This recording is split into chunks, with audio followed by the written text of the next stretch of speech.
hello, and welcome to another episode of the Full Quota podcast. My name is Mpho and I've got Tim Delays here with me. Tim, we have a Thursday pod. How are you doing? All good. Yeah, everything's good. Everything's good. My side, sun is shining. The sun is shining in Cape Town.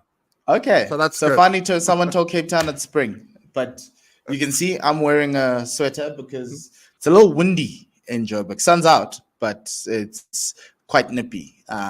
So it's perfect weather to play Test cricket, by the way, I think. Yeah, it is. Anyway, but cricket's not a winter sport, it's a summer sport. But yeah, to be a fast bowler on a day like this is not bad. Really not bad. Anyway, as you've gotten thank you to our viewers and our listeners for sharing part of your day with us. Really do appreciate it. And remember, the Full Quota Pod is a cricket podcast, South Africa's #1 cricket podcast. We talk all things in South African cricket: Division 2, women's, domestic, Division 1 cricket. We talk Proteas women who are going to World Cup right now. We also talk SA20, and that's what today's show is going to be about. But before anything else, if you want to know anything more about us, if you want to know when we go live, you want to know when we do a new podcast, like now, Thursday, we always go on Mondays, but sometimes we'll have a Thursday pod, we'll have a Tuesday pod, we'll have a Wednesday pod. And the only way you can find out is if you follow us on X, because that's where our show goes live. You subscribe to the YouTube channel, because then you'll get a notification say, hey, the boys are back to discuss more things around cricket. And also, if you follow us on Spotify and Apple Podcasts and Spotify, you might wake up in the morning and look and be like, yeah, they've got more content.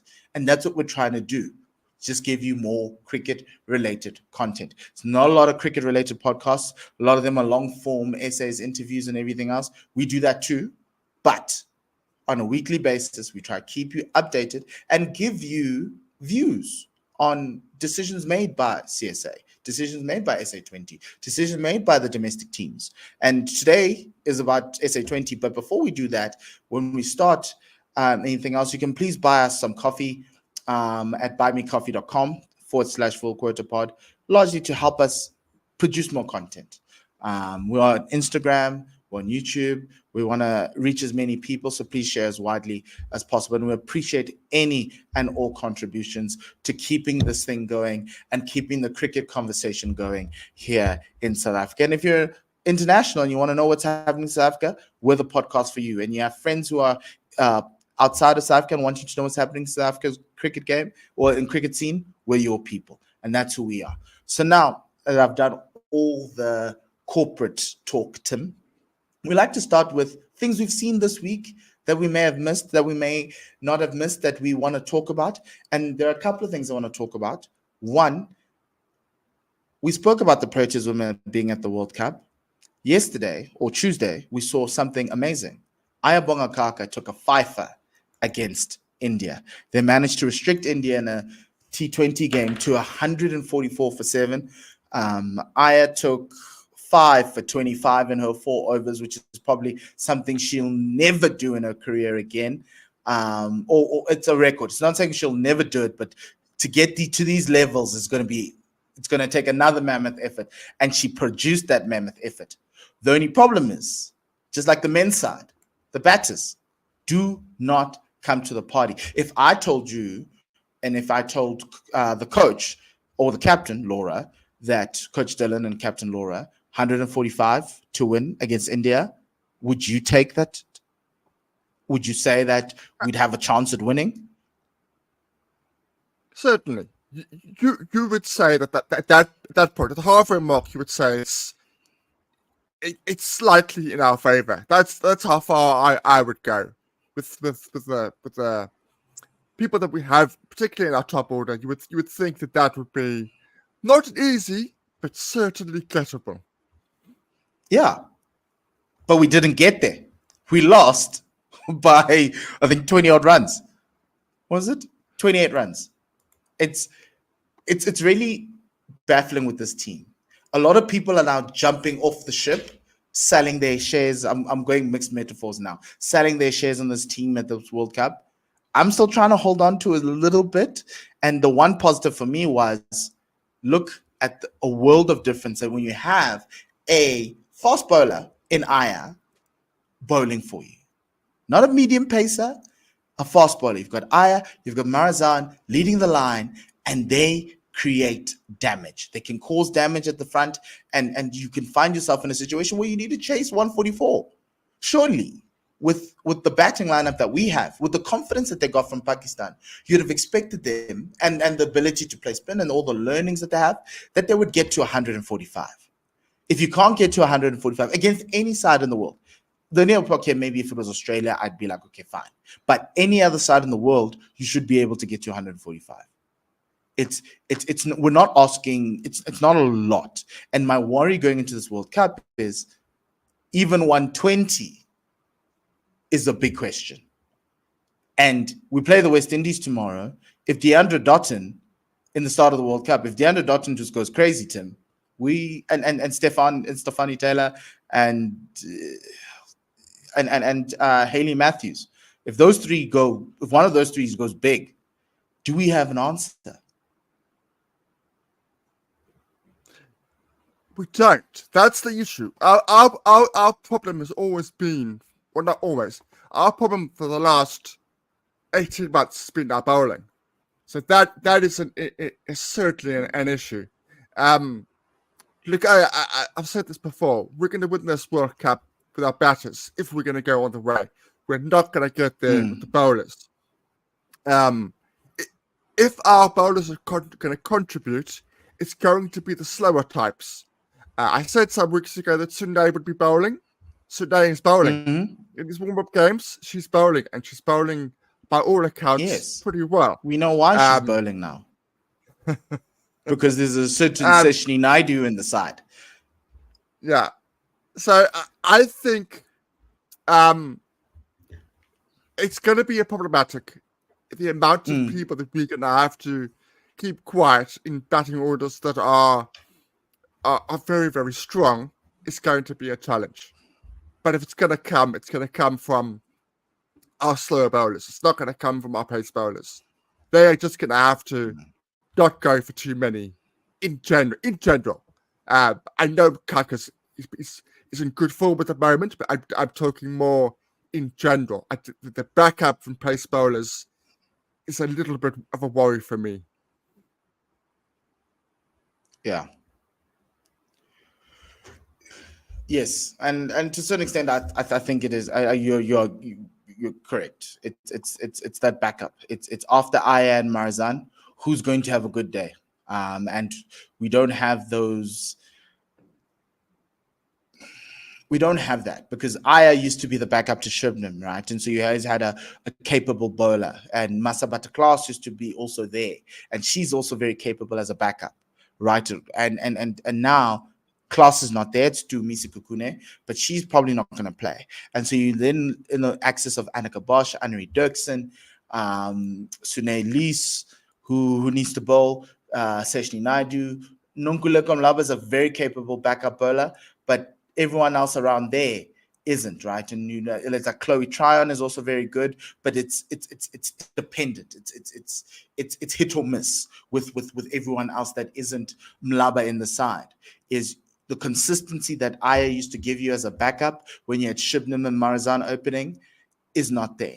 And to a certain extent, Masabata Class isn't here, but she was also quite consistent. And you knew what you're going to get from her. There was one Pakistan series here, I think the first one we ever did at One World Sports Radio, where she bowled the final over to kind of stop Pakistan from winning and send the game to a tie. And there was so much pressure, and she came out of that game, and she had improved from then. It was like 2019 to now.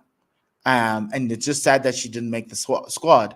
But a Masabata Class in the squad instead of a Dumisi Kukune, I think makes a world of difference. But look, it's a new regime, it's a new coaching structure, and they have their own plans. And so it's going to be interesting to see how Dylan and Laura manage the backup bowlers as they go through in the next for this World Cup. But they play West Indies tomorrow.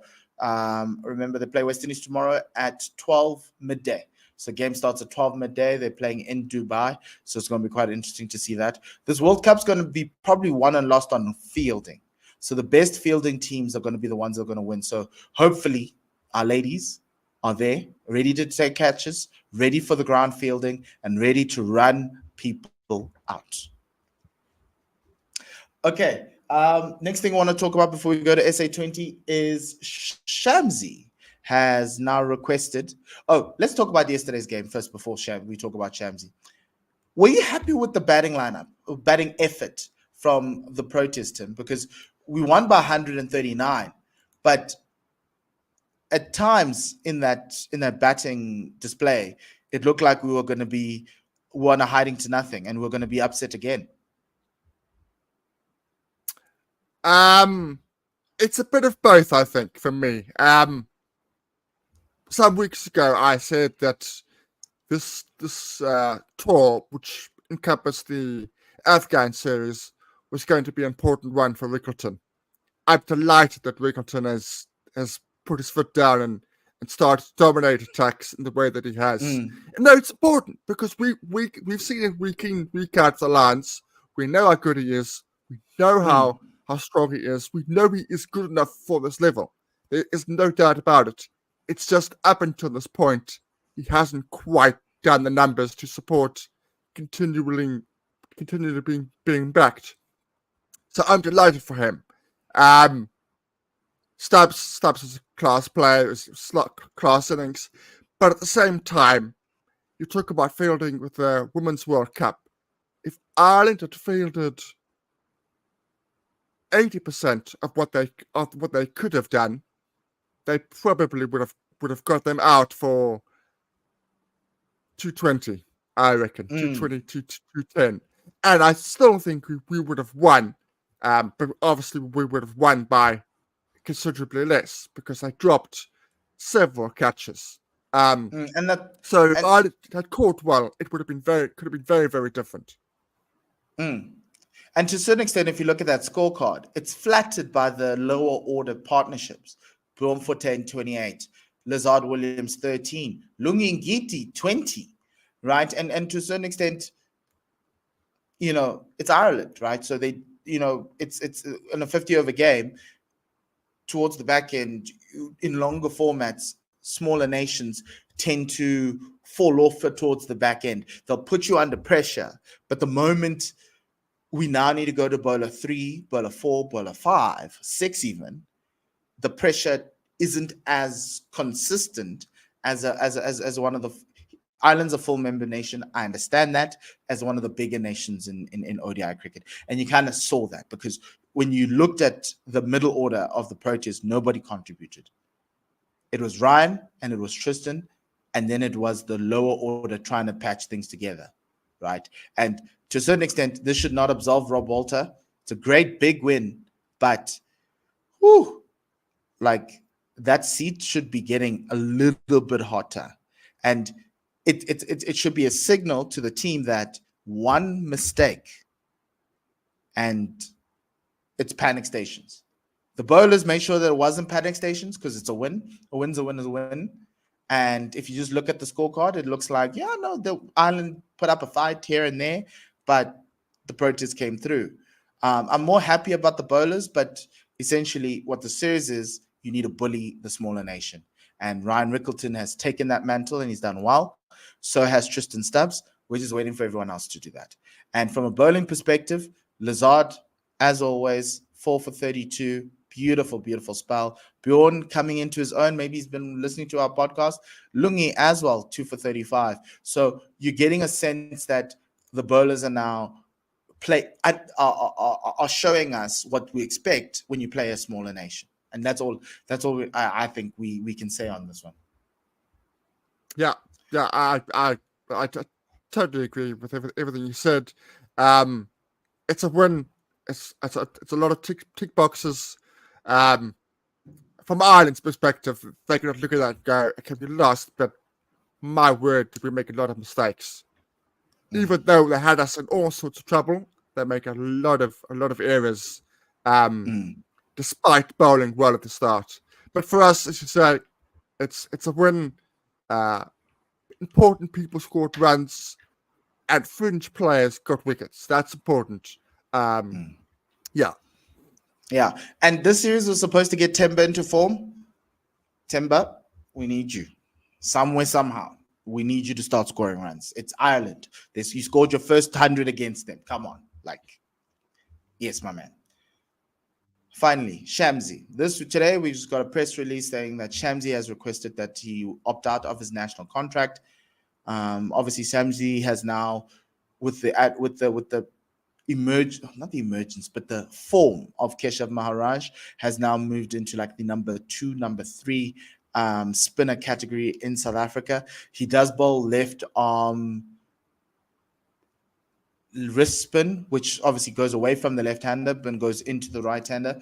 And he's now asking for some flexibility to be a T20 merchant, similar to what to look at his opportunities. I'm assuming in the T20 world, similar to Anrich Nokia. And Tim, for me, a couple of things, right? One, does this mean that he's not in Rob Walters' plans? And the other one for me is this, or we're going to see more of this from all the other Proteas that are there, right? Is there I could see an Aiden Markram doing this, but there's a whole lot of patriotism there that's still there. Rix might want to do this if this SA20 goes well and he gets into thingy. The other guys I'm looking at is a guy like Ariza Hendricks, right? I don't need to be nationally contracted. I can do this T20 circuit. And there are a lot of key Proteas in there that could opt out of the national contract. But what did you think when you saw the press release from Shamsi?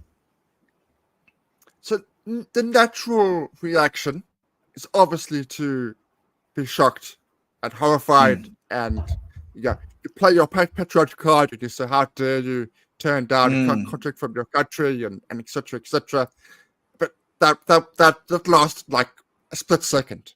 Honestly, that lasted a split second.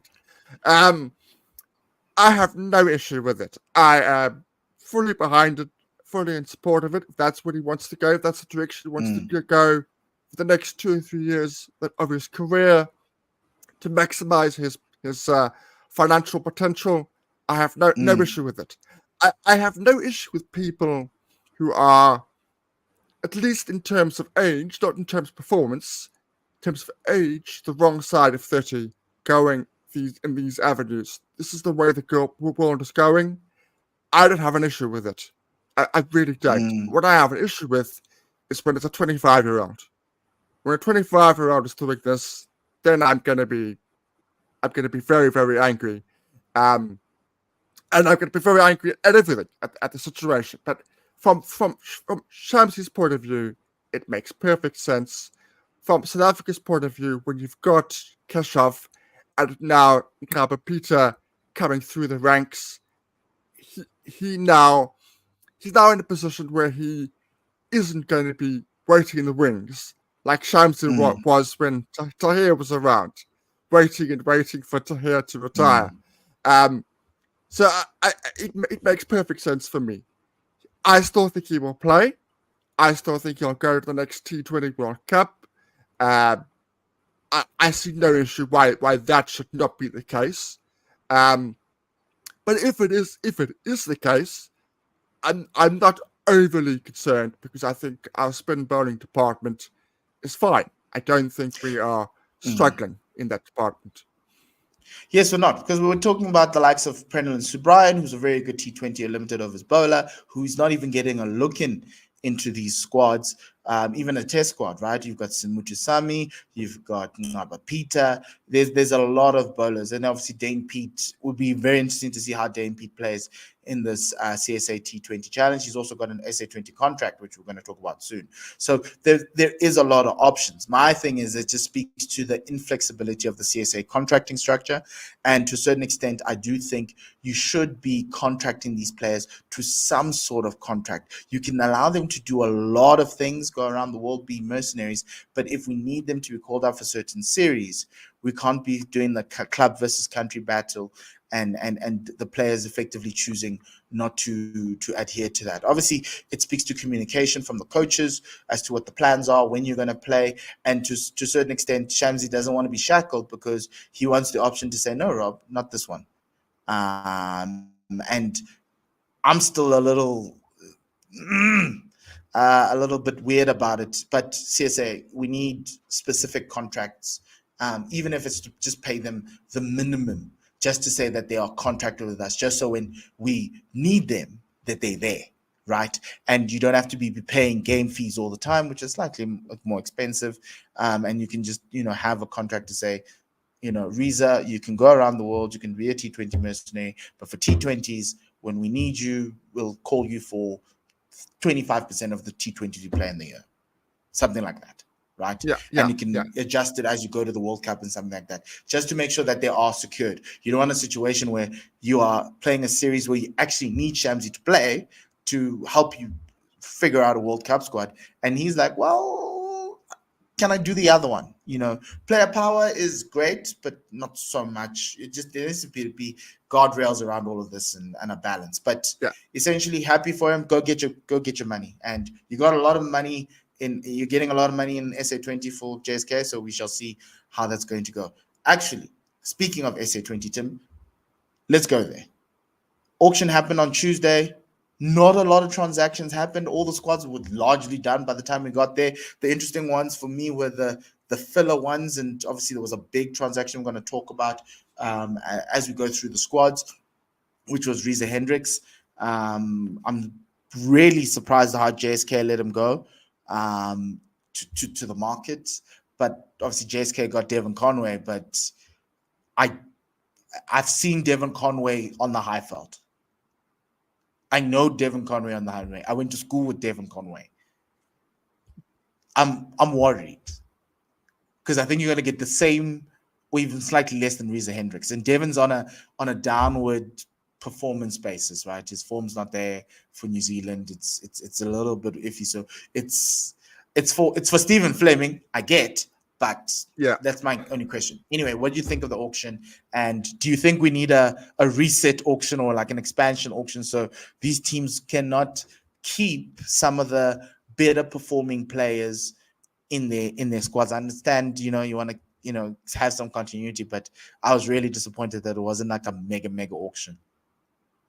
So next year is going to be that mega auction. So I don't necessarily want to make a mega auction every year.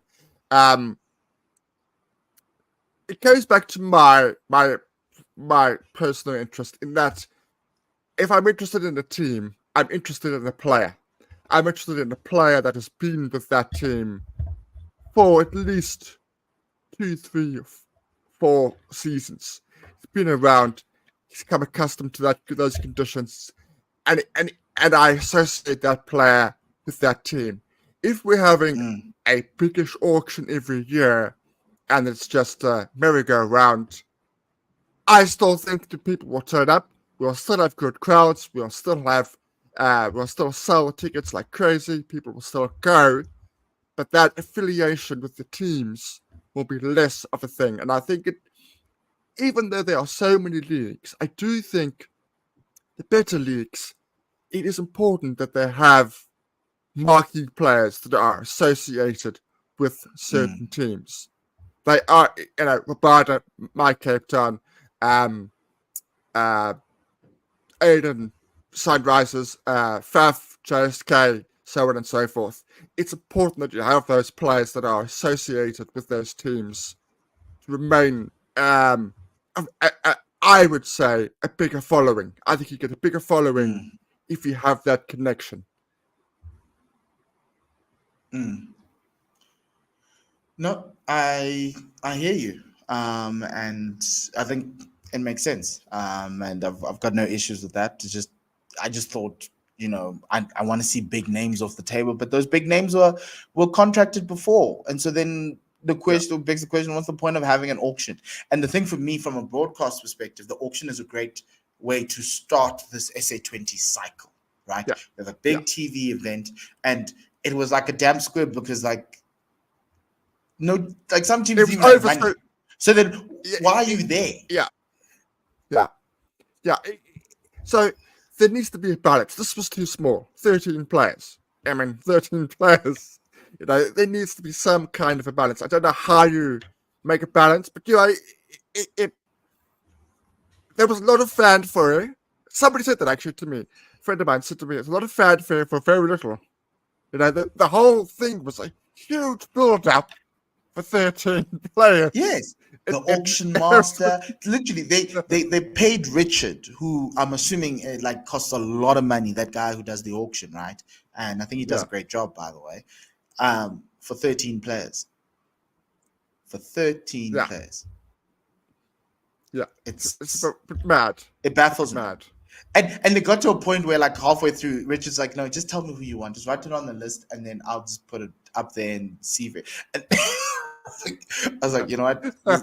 It's live TV, folks. It's live TV, and we're busy now. Okay, no, just look. Anyway, we've got 6 squads of 19 players ready to do SA20 number 3. So we're going to go through the squads, and we'll tell you the transactions the squads did, and then we'll go through from there.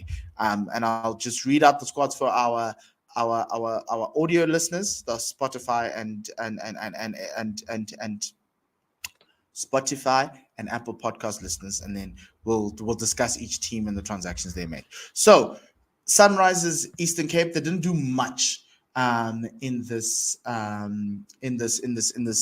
period, in this auction period, because they are the champions, the 2-time champions.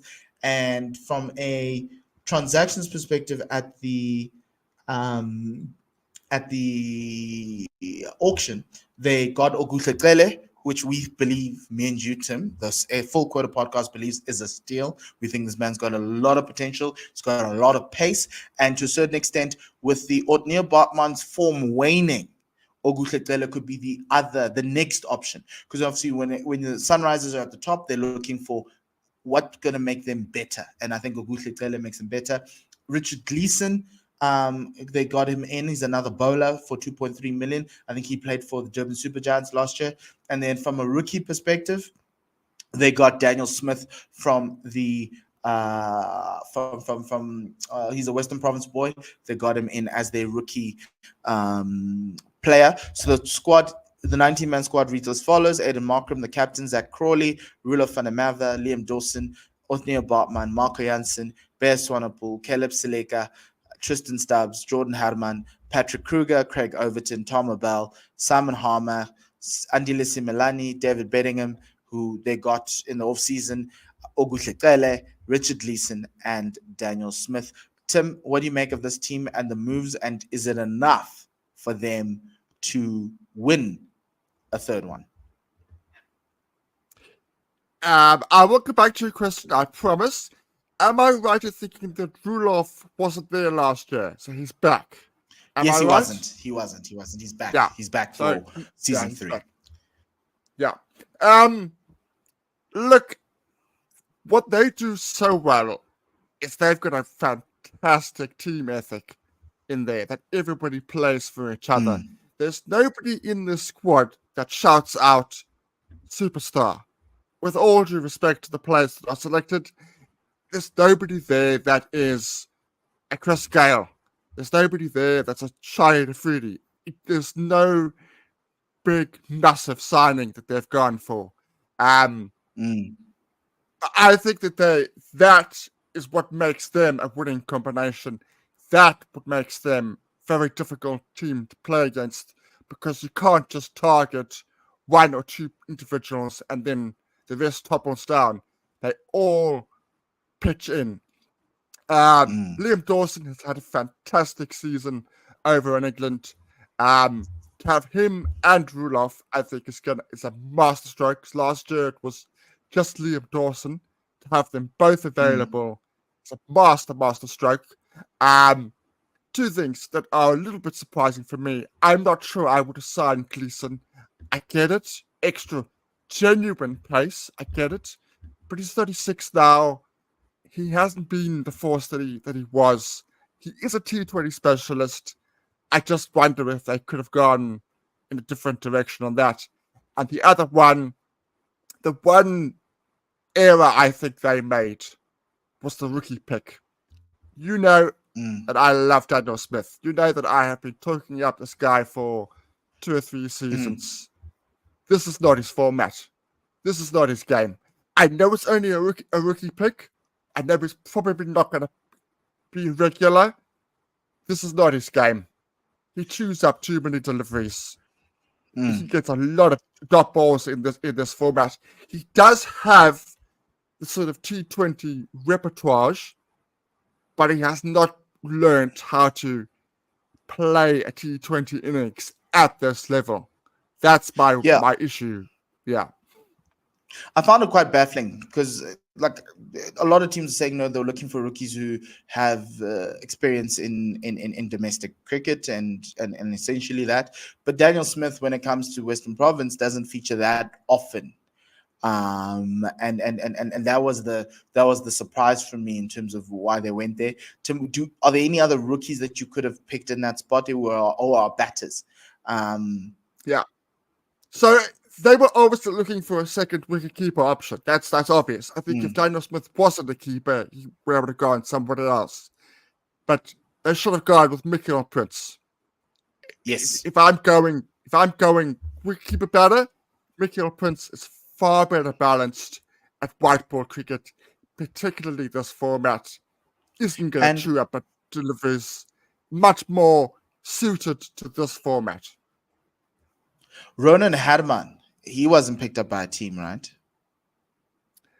Because he's another option. Don't think so. Yeah, don't think Yes, so. No. just having He was another a quick option. look. This is great podcasting, guys. But yeah, because I see Connor Estes now is no longer a rookie, but yeah, there's no Ronan Harman here in our list, and that's another Ruben's younger brother, or I don't know if they're related. I think they might be, but he was in and around JSK for a while, but he wasn't selected as their rookie, which is surprising. So The only I yeah. think I'm right. I think what I think I'm right. I think is he would not be available because he was already picked as a rookie last year. So your rookie has to be a new guy. So that's why Ronan would Mikhail not have been Prince makes available. sense. Okay. Yeah. Sure. Okay, cool. Let's go to the second team, the team that finished second last year, DSG, compared to the sum of the parts Sunrisers, which everyone speaks of them as that. This team is packed with stars.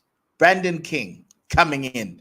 Nice little off-season acquisition. Quinton de Kock also coming back there. Navino Happy Afghan Bowler is there. They managed to get Kane Williamson in the off-season. Chris Wokes as well. Prenelin Subrian, Durban native, Dwayne Pretorius, Keshav Maharaj coming back. So does Noor Ahmed and the Master Blaster Heinrich Klaassen.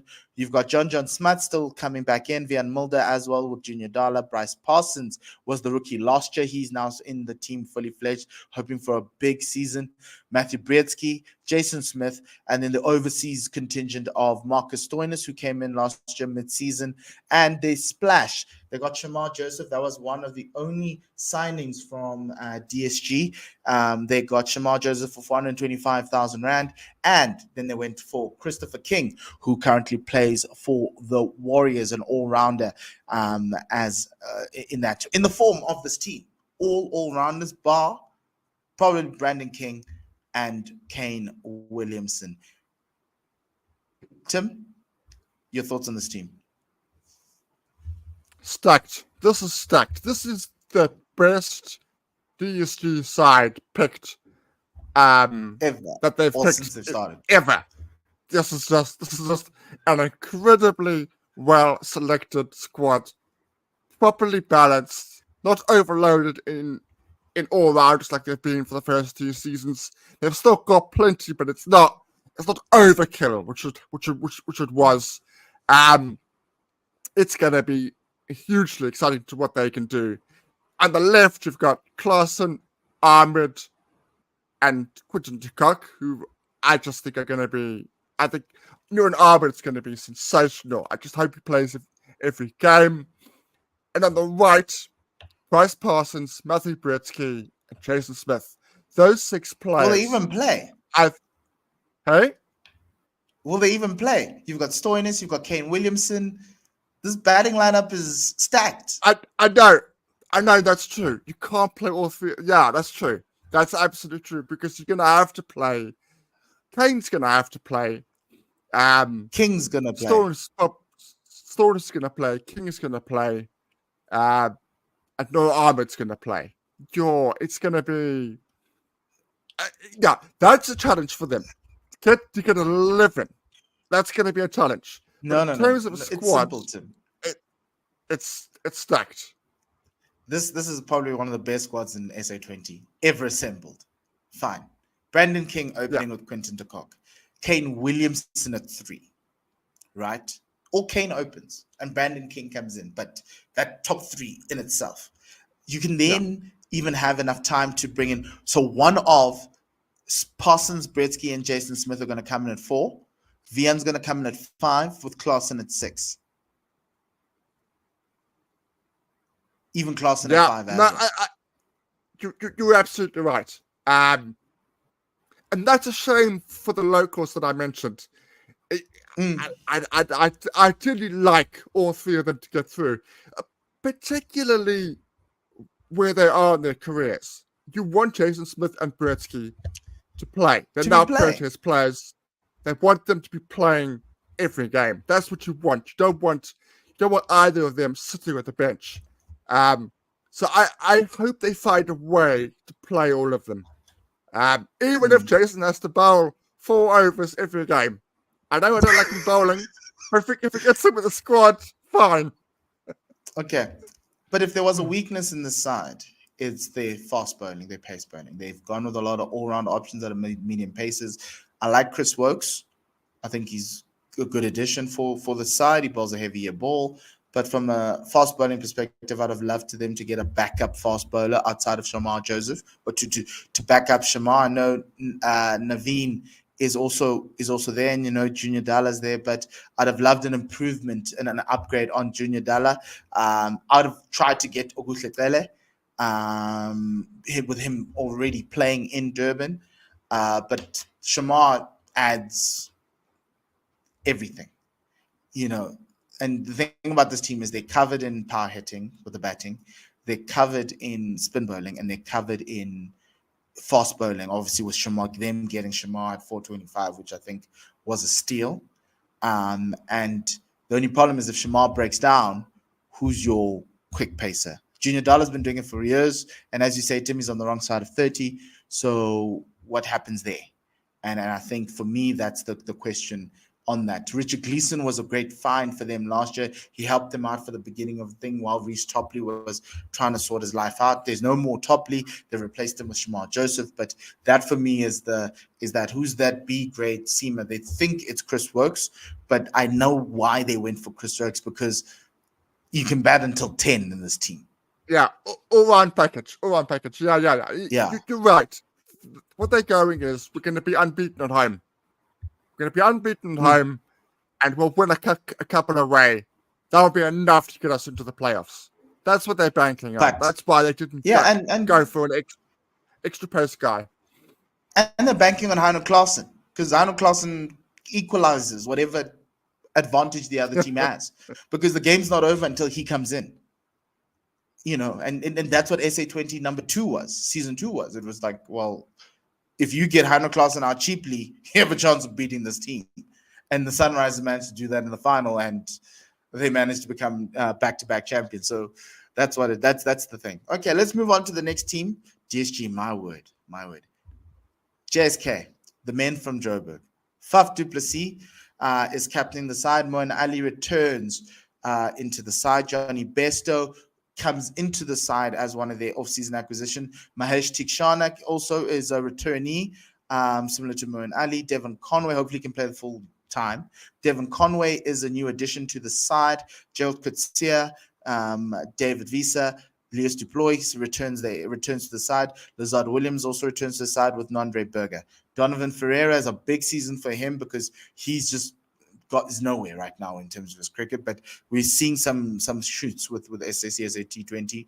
Imran Tahir comes back at age, I don't know what age it is, probably 46. Sponelo Makanya, Tabre Shamsi is another addition into the side. I think that, like, with all the spinners here, it's going to be quite interesting to see how they manage that. Vian Lubbe is an acquisition that they got through the auction. Yes, they got him through the auction. Evan Jones as well through the auction. Doug Bracewell as well through the auction. And JP King is their rookie through the auction. Their wild card is Matisa Patirana, fast bowler from from Sri Lanka. This team doesn't give me any confidence. This is the same. It feels samey with JSK. Very, very samey. Batting still, they made improvements, but I don't think it's enough to win. You're going to need a big Faf du Plessis season. You're going to need a big Johnny Bairstow season. Over and above that, you might need Devon Conway to come into the runs, right? Because normally the season is won on 3 batters who do really, really well. Outside of that, you look at that batting lineup and you're like, I don't know who else. Don Ferreira is hit or miss. Evan Jones is a hit or miss at best. From a bowling perspective, they look very strong from a spin perspective and a mystery type of bowling perspective, but they don't bat deep because, unlike DSG, a lot of their bowlers don't do something else, right? Fast bowling, they need Gerald Coetzee to come back and kind of lead that line. And to a certain extent, Nandre Berger, him is a very young fast bowling attack in T20. So it's quick, it's pacey. It's going to probably go for a lot of runs. And yeah, Lazard Williams is going to be there. He's done a really great job for them, but it's still Lazard Williams. At this level, he can have a great season. He cannot have a great season like he did in season 1. Season 2 was really, really great. But season 3, what Lazard Williams are we going to get? So I'm not sold on the squad. And I think, yeah, if they win, they're just going to need a lot of their players to play at an elite level. And I think a lot of the people they have here are not elite at best, but they can get there. The only problem is you need them to be elite for 2-3 weeks. Yeah, I think it's going to be the overseas factor. If they go make it in the playoffs, it's going to be the overseas factor. I think Dick Sharda was a must from last season. It was imperative that they got him back. They missed him terribly. Patharana, I'm a big fan of Patharana. I really think he's got a bright future ahead of him. Not just in T20 cricket, just in general. And this could be an opportunity for Johnny. Johnny's been dropped from England. Johnny's been told, no, we're going younger, we're going more enthusiastic, we're going with a new generation of England players. This could be the opportunity for Johnny to say, I want to be there in 2026. You might have picked these guys and they might be doing quite well, but I've still got it. I can still do the business. I think this is a big tournament for him because we know he can turn it on. And when he does turn it on, he really makes bowling attacks look very, very silly. So for me, I think you're right. I also think the overseas factor is going to be huge. They're going to need them all to contribute. Yeah, and we're devoid of all-rounders here, which is something that is quite interesting with JSK. You know, they tried the Romari Shepherds, now they've gone with David Visa, but there's no high quality all-round option in the side, and that's a problem. Serious issue. Yeah. Okay, let's. Yes, Tim. No, I just agreed. You're absolutely right. Yeah. Okay. Paul Royals, David Miller, Mujib, which is a fascinating signing. Sam Hain from England, Joe Root, Dinesh Kar. Is Sam Hain a fast bowler? Better. The quick. Top order batsman. Better. Oh, top order. Okay, sorry. Top order batsman. Joe Root, Dinesh Karthik, Gwena Mapaka, Luandre Pretorius, Bjorn Fortuin, Lungin Giti, Mitchell van Buren, Keith Dudgeon, Ngaba Peter, Andlepeth Luguayo, Cody Youssef, John Turner, Dan Khalim, Jacob Bethel, Ruben Hardman, Devon Murray. The right side of the screen, just I'm not sold on. Ngaba, yes, but the right side, I'm not sold on. But you will sell me on John Turner and Jacob Bethel. On the left side, this team might finish last. Like, I tell you what. Yeah. So everybody's gonna go crazy because we've signed an Indian player. So that's gonna be like the headline for the next 2 or 3 months, it's going to be Paul Warren's signed an Indian player. And, well, it's the first of many to come. So that in itself is an interesting acquisition. The problem here is, outside of that, it's potential. That's what they've gone wrong. They've got inside an awful lot of potential. Now, if it all comes off, it could be incredible. The problem is, it came for the second season in a row. All of the pressure is on David Miller. If David Miller has a bad tournament, all Royals go down. That is it. There's no other way of looking at it from me. Unless all of that potential comes off, and I just don't see it. But just to touch on the right side of the list that you mentioned. Okay, so Jacob Bethel is an incredible talent. Jacob Bethel has all the shots. 360. He is your typical modern player. Doesn't get bogged down. Looks to score of every ball. Doesn't look to clear the boundary, but looks to score off every single ball. Refuses to get bogged down. Very exciting. Good on the offside. Anything with width, and he absolutely lays into it. The John Turner one. I know England loves him. John Turner from Hilton College. England love him. They keep picking him in squads. And he stopped playing for... No, he's a fast bowler. Genuinely quick fast bowler. Genuinely quick. Okay. So, I get it. But I don't think we've seen enough to say he's going to be a success in this format. Again, huge potential. Genuinely quick. Has got a really good bouncer. I like him. But I'm just not sold on this bowling attack with him. If you'd got a far more experienced bowling attack, okay, fine, then it makes sense. This just says Parker and Dudgeon will have to do an awful lot of work, and everyone else will pitch in. The other one is the only current Division 2 player signed by any of the teams, Devon Murray. Just that I'm delighted for him. He's doing potential. Really well. Again, it is potential. It is potential. You're absolutely right. But he is in form.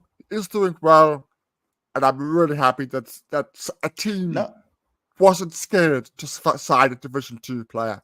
But it does speak to the wider thing. You're signing potential. You're not signing ready-made players. That's a concern. And the question with potential is, what does the step up do, right? Keith Dudgeon, we haven't seen him here in SA20 in a while. We don't know what the step up's going to do. Gwena as well. Dan Khalim, I really don't know why people are interested in him. He can bat and bowl, but to me, Dan Khalim is just a fast bowler, a medium pacer. What you get with a bat is a bonus, right? Devon Murray has potential. Yeah. Mitch van Buren is here. Lungi's the guy. Bjorn, they're going to have to carry this team. And then Sam Hain, we don't know. John Turner, unknown. Jacob Bethel, unknown. Ruben Hanman, you've seen him in CSA20. You think it can translate, but will it translate, right? The only person who's a sure bet, the only sure bets in the side, which is the problem, is David Miller and Mujib. Everyone else, you don't know what you're going to get on the day. Yeah. It's frightening. And then on top of that, Andile works in Paul, but what Andile are we getting? We've just seen a steady decline in Andile's performances, even with the bat, even with the ball. So what Andile are we getting? You let Evan Jones go. You could have gotten other all-rounders. I think as much as we love youngsters, this is the youngest team in the SA20 by a country mile. But no, I'm like, you could finish last. And then the other thing is Joe Root a T20 player? he wants to be at his old age. You lose Like, Jason of Roy. course, You bring in Sam Hamm and Joe Root. so Sam Hain, absolutely. Sam Hain is an upgrade, undoubtedly. Sam Hain is a very stylish player, very good player. I think he's actually better suited to the slightly longer formats, but very stylish, very good at the eye, will score runs. I think he will. If you signed Jason Roy, I'm not replacing it with Joe Root. I'm sorry. I'm just not. I'm not going. I'm gonna sign a guy who is slightly younger and very good at Test cricket. I'm just not going to go that way. It makes, to me, it makes very little sense. It goes, But the other well, one is you've also lost Josh Butler, yeah, and they it failed doesn't to make replace sense to him. me. Yeah, it They've doesn't really make failed sense. to replace him. And then this is the thing that irritates me, right? Evan Lewis was in the auction. It's not Josh Butler, but it's a very powerful hitter at the top of the order. And you didn't want to bring him in. Well, you didn't want to, bid and do the whole auction thing. Good. So Paul Royals, I think he might come last. Okay. MI Cape Town. MI Cape Town. Rashid Khan is back. Ben Stokes is the acquisition. Ooh, that's a scary one. Kagiso Rabada, Trent Bolt, Azmatullah Omazai, Afghan batter, really, really good. Devil Brevis, Ryan Rickleton, George Linder, Nuan Tushara, the fast bowler, Connor Esteisen, the rookie from last year, is being kept. Delano Potgieter, Rassi van der Dissen, Thomas Kaber, another Division 2 player now, but he wasn't obviously selected in the auction. He was there last year.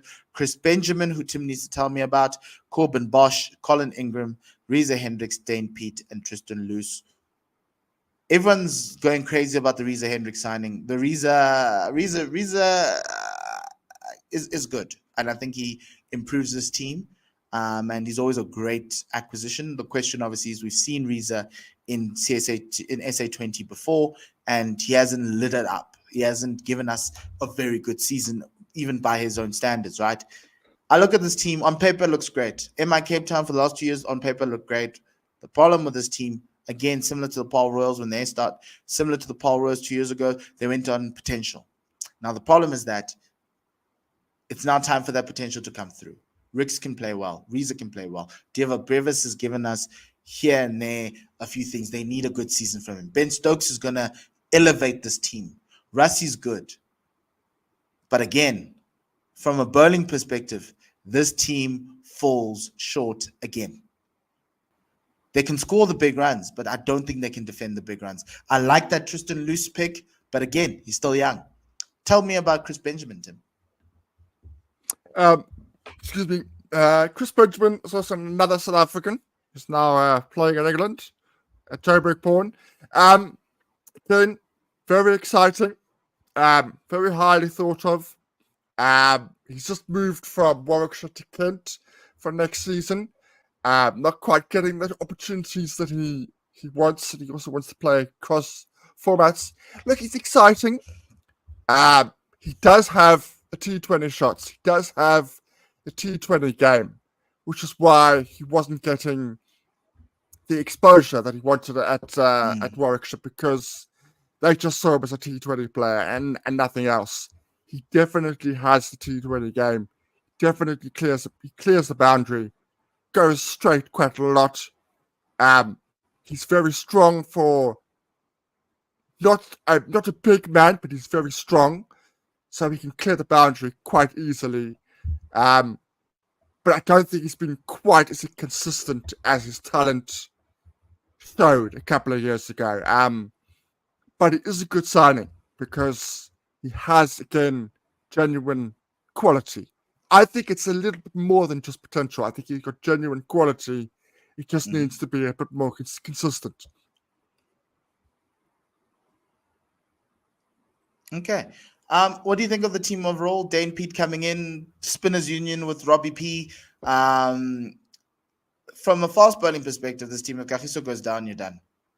Yeah, There's nothing I can do. I'm not afraid by Nuwan Tusara. It doesn't scare me. If it was any of the other teams, I'd be like, okay, cool. But like, who are the other no, fast bowlers in the side that will scare me? you're absolutely right. So they've struggled. I think they've regressed slightly. I think the first 2 seasons they had better squads. They performed badly, but I think they had better squads. I think they've regressed slightly with the squad. It's top heavy, as you say. The batting, incredible. Is Stokes going to bowl? If Stokes is going to bowl, then the bowling weakness is less of a problem. If Stokes is just going to play as a batter, then that bowling is really very, very weak. And they're going to have to make 180 plus every single game, and you will know that that's just not very likely. But in terms of that, Pete's an interesting one, right? It's an interesting one. It's not and every I would have gone down. If I'm honest, I love PT, but I'm not sure I would have gone down that route. I think Sabine would have been a better option. Sabine slightly less but Brian's with quality. DSG, so That's right. It's with DSD. Sorry.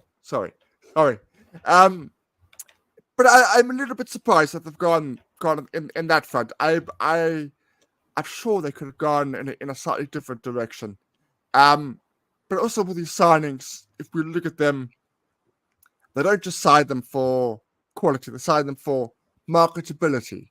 So and character as well, to just and experience. Exactly, and he offers both of those things. The same with the Reza Hendricks signing makes perfect sense. I know people go, oh, but it's 4.3 and all that stuff. Perfect signing, ideally suited, just what they need. Lots of experience, knows how to play T20 format. I think he will do well. I think he will actually find form in this competition. I think he'll do absolutely fine. It's just the bowling for me. I hope Tristan gets enough game time to show his talent.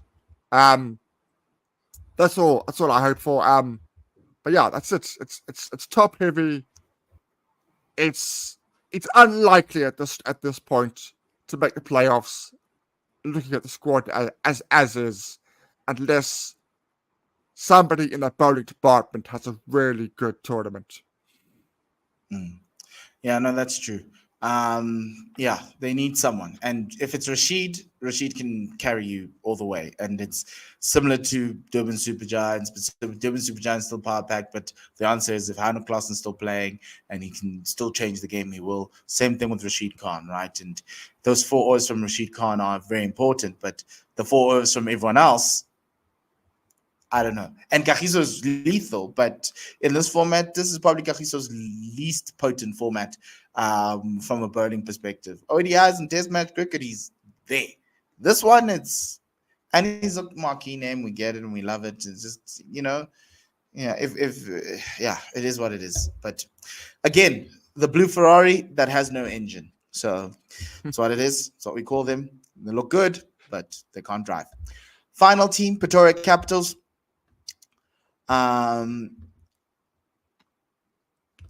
You've got for the Pretoria Capitals, you've got Anuk Nokia, Jimmy Nisham, Will Jacks, Ramanula Gurbaz, who is the new Afghan opener who comes in. Liam Livingston comes in from MI Cape Town, which is interesting. Will Smead from England, Miguel Pretorius, Riley Rousseau, Ethan Bosch, Wayne Parnell, Senran Mutusami, all names to the Pretoria Capitals who've been there for the past couple of seasons. Cal Verena as the wicketkeeper, Darren De Pavilon, Steve Stolk, who's the young rookie last year and the opener and probably might get a chance at opening. Tian van Vieren, fast bowler, comes in here from the Warriors. Marcus Ackerman comes in from the Dolphins. Evan Lewis to add to this power pack batting lineup. Carl Simmons as a spinning option, which could have been taken by MI Cape Town, Tim, if they were being serious. And Keegan Leon Cachet, the rookie. Let me tell you a story about Keegan. Keegan is currently at Tuks, playing cricket there. Keegan's father was my. Ooh, we lost Tim. Oh, we lost him. I'll probably come back. Keegan's father was my hockey coach and the master of hockey at St. John's, and he was always playing around as a kid while we were busy practicing there. So it's really awesome to see him there as a rookie coming into the side. I like this side. I think it could cause a lot of problems.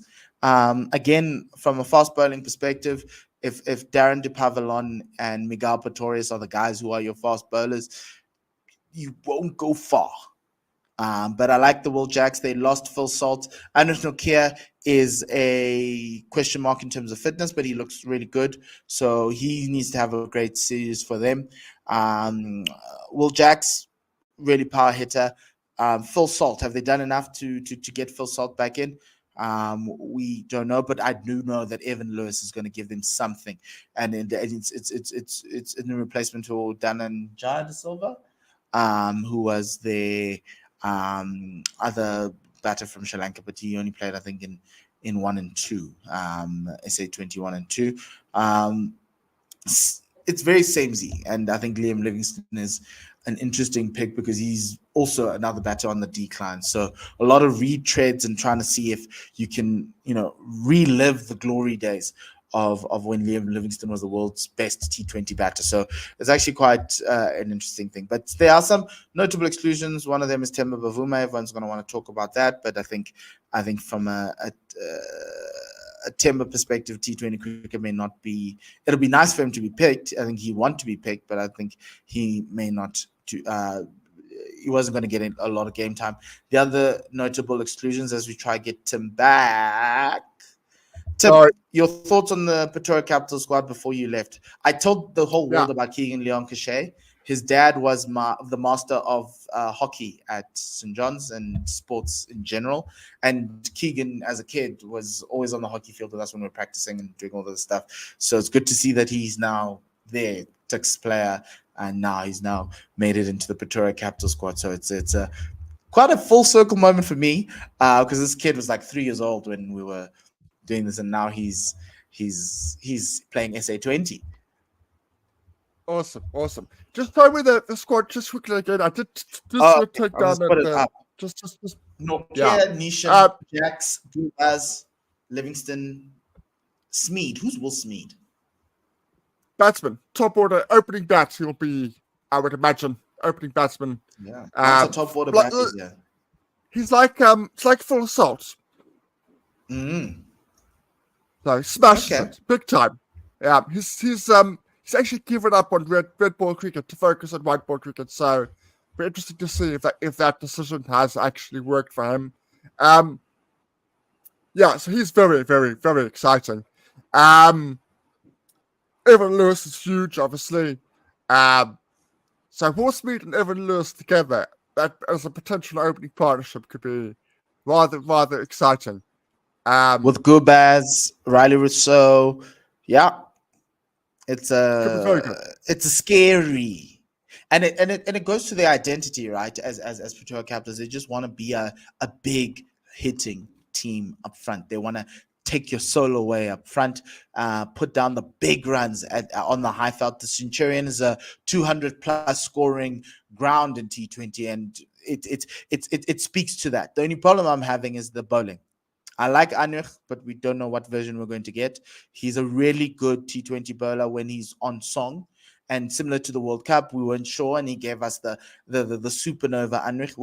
Are we going to get that? From a backup perspective, Darren de Pavillon and Miguel Pretorius are not at that level. And to a certain extent, it's the same question as MI Cape Town. It's the same question that Paul Royals has, right? In terms of fast bowling, and DSG. One marquee fast bowler, but your backups aren't at that level of the guys you need in this format.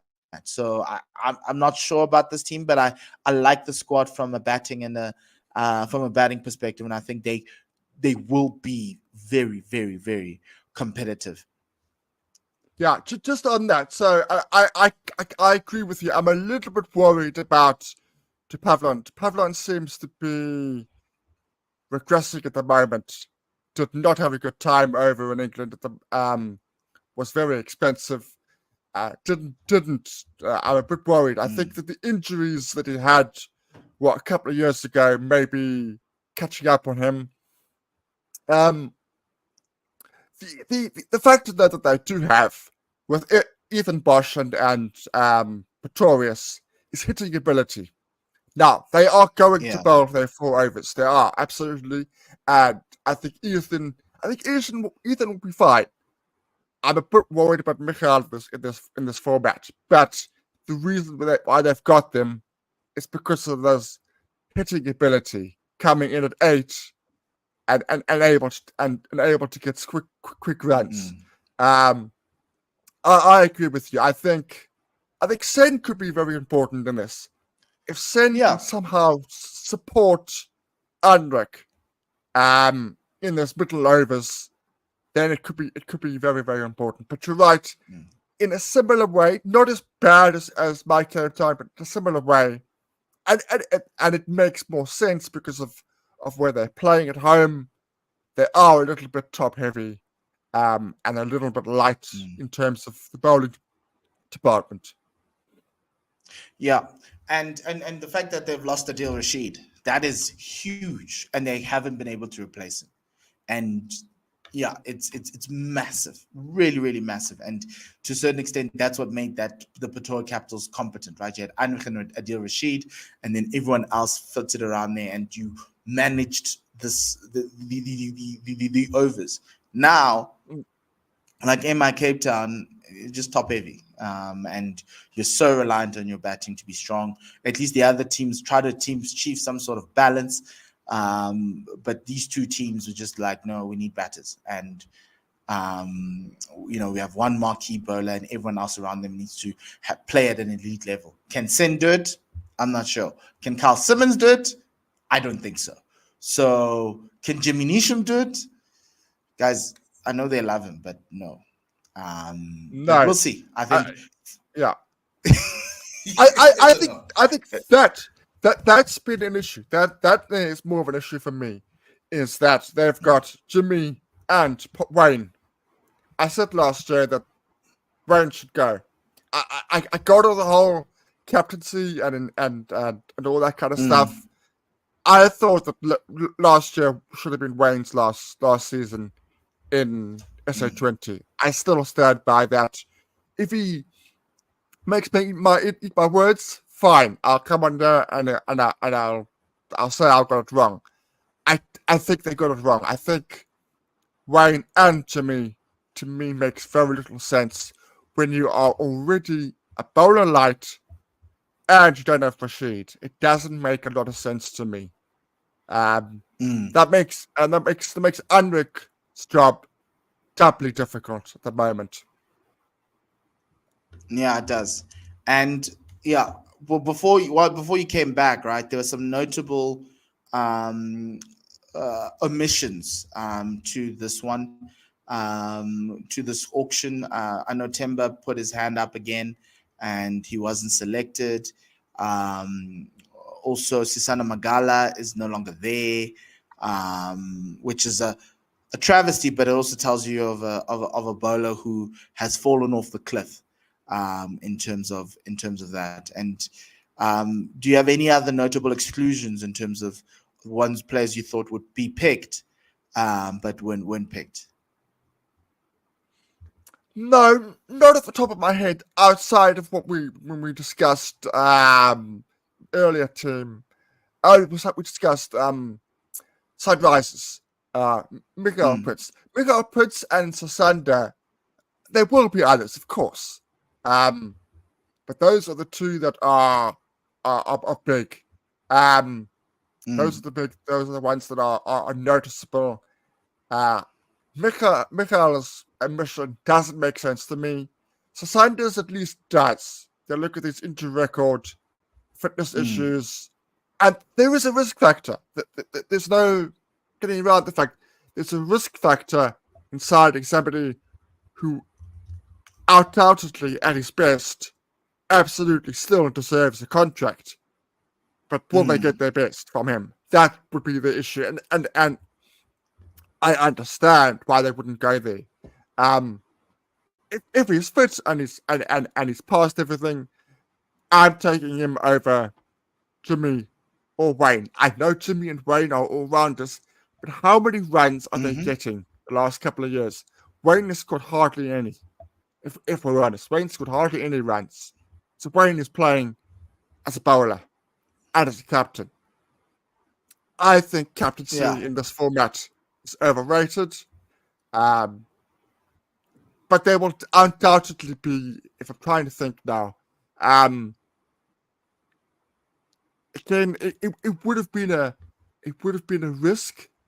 Um, but was Joe van Dijk at the list of people on the draft? If Joe van Dijk wasn't Mm.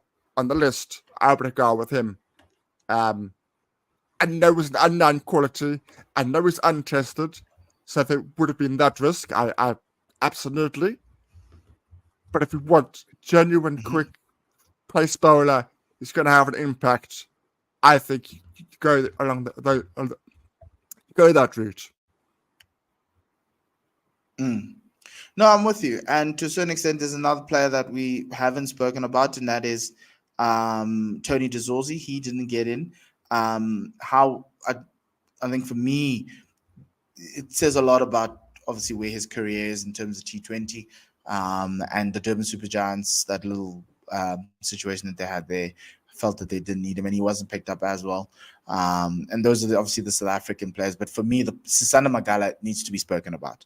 Um, his career is just, it's like he got the money, the bag, the millions, the 6 million, and he then decided to chill and hang it up. And he did not produce the goods for SEC for 2 seasons, and they let him go with the money.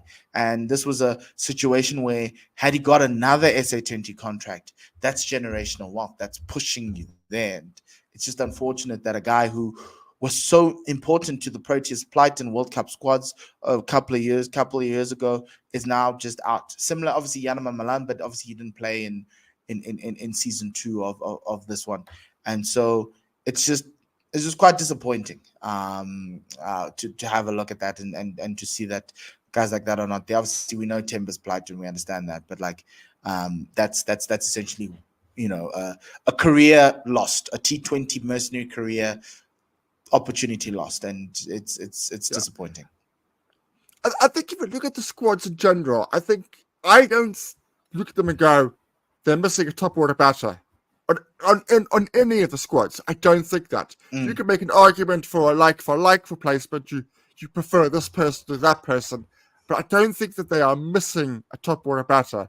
What at least a couple of them are missing is genuine pace bowlers. That's what they yeah, are missing. and Naseem Shah from Pakistan was on the list, and when I understand why he wasn't picked, but he could have changed the team's fortunes, Paul Royals, but you didn't have money. So yeah, because he's exciting. He's very exciting. Yes, and absolutely, Um, absolutely. yeah. So yeah, I think let's end it there. SA20 will bring you more SA20 content as we go along, but that was just a look at the auction and a review of the auction and our reaction to what teams did and what the squads look like. It looks like it might be the same old royalty from last year, the finals teams who are going to be contending, while the others are going to try figure out if they can catch lightning in a bottle to find a way to usurp the SEC from three-peating and getting a third title. Outside of that, Tim, thank you very much. And thank you very much to you, our listeners and our viewers, for spending your day with us. It's a little bit longer than normal, but I think it was quite important. It gives you a lot to talk about at the water cooler at work or with your family over the braai. Remember, please do follow us on Full Quarter Pod on X. Also subscribe to Full Quarter Podcast on YouTube and like as well. Shares widely to your friends and family. We've got an audio version on Apple Podcast and Spotify. And then remember, please, to keep us going, please buy us some coffee. We are coffee lovers.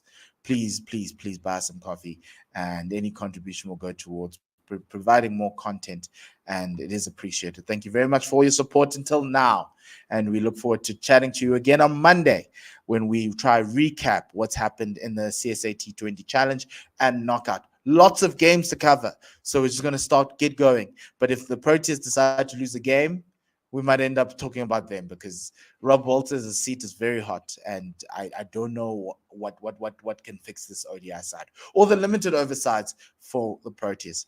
Outside of that, thanks, Tim, and it's goodbye and lesale kakahiso.